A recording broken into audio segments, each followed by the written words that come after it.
So we are starting off hot here at the Kirkwood 4-mile race. This is the second race in the snowball series, and I'm trying to get out hot this time. So right now I'm kind of, in my mind, I was calling my move that I want to get out hot, stay with some of the top people. Now maybe 20th position, 30th position, and see how long I can hold that. Not lose that many positions. Now it was a very, very cold, windy, icy, snowy day, as you can see from the video. At some points, like the ice was so bad I had to walk. And yeah, it was like 30 degrees when we started. I had a nice full tight on with some thermals, but the cold was still getting to me. My face was hurting, my lips were freezing off, my toes were freezing off. I was wearing gloves so my fingers were freezing off. And I was running this race in my new pair of Alpha Flies that I got in September, I think. And they're very good for like the hillier road races, but I would not recommend them for track. And as you can see in the video, I don't think that the pace worked. I did all the stuff on my watch and connected it, but the pace really just I think it corrupted or something. But everything else should be right, like the heart rate, the distance, the elevation, the slope.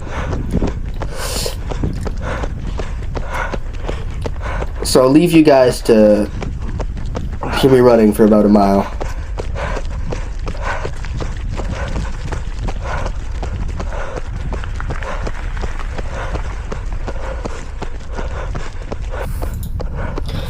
Coming up to mile 1 here in about a 6:33, which is blazing fast for me. My best miles before this in races like this, 7:10. I was going for around 7:30 to see if I could do it in under 30 minutes. My best 5K is at about 7:07 miles. And that went off probably way too fast. As you'll see in the rest of the video, I paid the price for it. Coming here, thanking the marshal, it is icy on the roads. You gotta watch your step everywhere you go. And, you know, I think one of the first big hills is coming up in a little bit.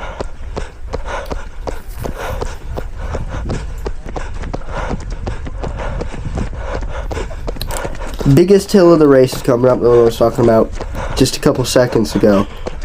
And I was looking at this on Strava, and I think it was something like a 3, 4, 5% grade for about 200 meters. It doesn't come through that well on the camera, but man, this course had some really big hills. And I've never really been the best at going up hills, but didn't fare that well here. I'll just leave you to watch the rest of the hill.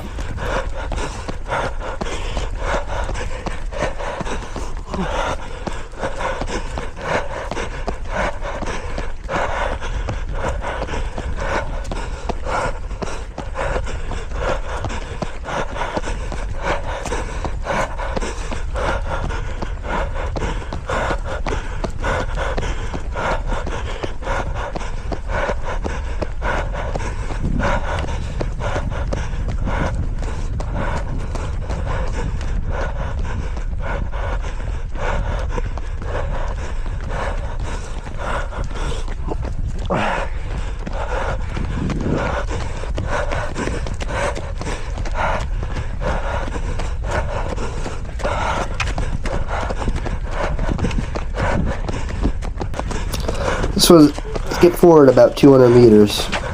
This is another one of those parts on the race where it was, man, it was icy, it was slushy, and everybody's slipping. I'm passing people all over the place. I'm getting passed all over the place. and we're not even halfway through, and I'm not really feeling that good. See this, I think I stick with this blue shirt guy for the first half of my run, but he gets away here a little bit. Getting passed by this Blackfoot guy, you know, it's not going well for me. Probably at like a 7:20, 7:40 pace. Up here, going back on the, what'd you call this, like, sidewalk? And, you know, it got so bad we had to walk here. But this race had very good officials. There was people at every turn making sure that we knew there was ice and stuff. Get passed by another guy. This guy, red shoes. No. And I'm nearly halfway done. Only a quarter left to go.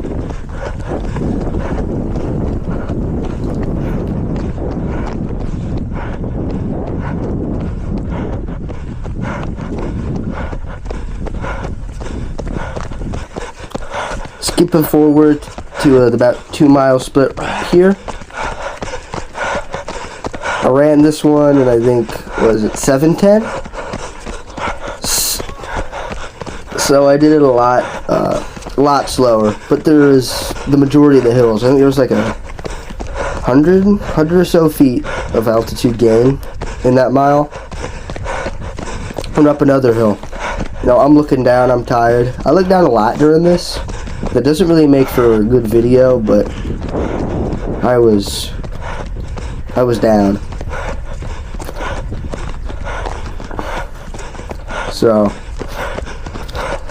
yeah, this course is pretty evil with all the slopes.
2 3/4 miles right now.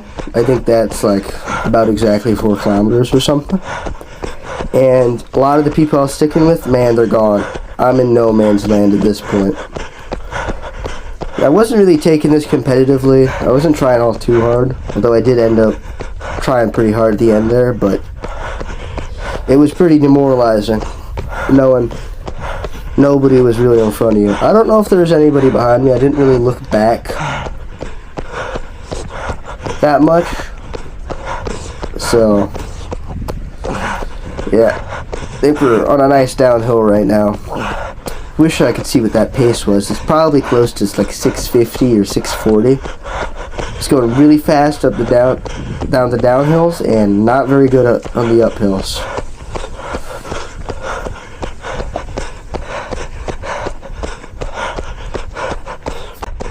Just ran past a 3-mile sign. My watch is a little bit short, but I think it ended up at exactly 4 in the end. I think my 4th mile was a 7:07, so getting back up on the pace.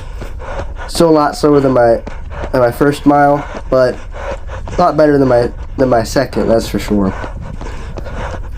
As you can see, if you pay attention to the top left, my heart rate 188.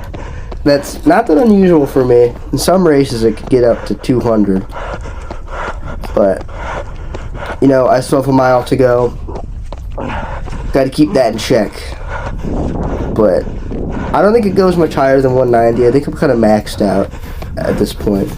And this is one of the last hills I'm going up right now. At this point in the race, I was just thinking, man, shoot me now. This is bad. My legs were sore. My arms were sore. And I had my camera attached to this hat that was like, it was just a baseball cap. It was really loose. There was a strong gust of wind going down this direction, and every couple hundred steps I would have to you know, readjust it. So that was very good. Sky in the gray top, as you can see, just passed me, and I went past my 5K split with a 21:40, I think, which was my second fastest 5K ever, which was on a 4-mile, which is very interesting. But I've been using winter break as an opportunity to train a lot harder. You know, I don't have school. It's a lot easier to do double sessions and stuff. I can wake up early, wake up late, whatever. So I've been really putting in the work over break, putting in my highest mileage weeks of all time. Really preparing for indoor track that's happened in a couple months. But I don't even think I'm going to do distance, so I don't really know why I'm doing it. We'll skip forward to 3 2/3 miles. Got passed by a couple of people in the last few hundred meters. But I know it's coming to an end, and I'm speeding up. I think my pace at this point, I was probably at about like 6:40. Because coming up to the last 400 meter runner, I'm a true sprinter at heart, so I got a pretty gnarly kick at some points. Same, it's coming down the home straight now. It's the same turn that we had to make at the start. You didn't really make the turn, but you went past it. Last 400 meters, what do I have? What do I have in my legs? What do I have left? 193 heart rate. Going up a slight hill, which I didn't know at the time, but yes, I was. Tracking the person in front of me. You can see them with the human eye. I don't think they're really coming through much on the camera. But I'm really trying to catch them. But I got passed by this girl maybe half a mile ago. I think she must have been part of some cross-country program, because she was booking it. No, I mean moving. She must have been at like a 6-minute pace. Last turn now? Or, yeah, the second to last turn. What do I have left? Coming down. You can see the finish line in the background. I think I was probably at like a 5:50 pace down this home stretch. Starting to get cold again. Heart rate still 190. Huge. And you can see the guy who passed me at about 2 miles is right ahead of me. And I don't think I have enough to pass him, but I'll still attempt to. And finish line is in sight. What is my finishing time in the end? Ended up at 33rd place out of about 700 people with a 24:04. Now, I can't really be too mad about that. I was going for a sub 30, but during the race, you know, 6:30 first mile, I thought I was on for a way better time. This entire race was really more of a fitness test. Next week, I have another 4-mile race in a different series, the Frostbite series in St. Louis. It's at Forest Park, and it should be a lot warmer, about a lot better conditions. I'm just going to see if I can go sub 28 there. And see you in the next video.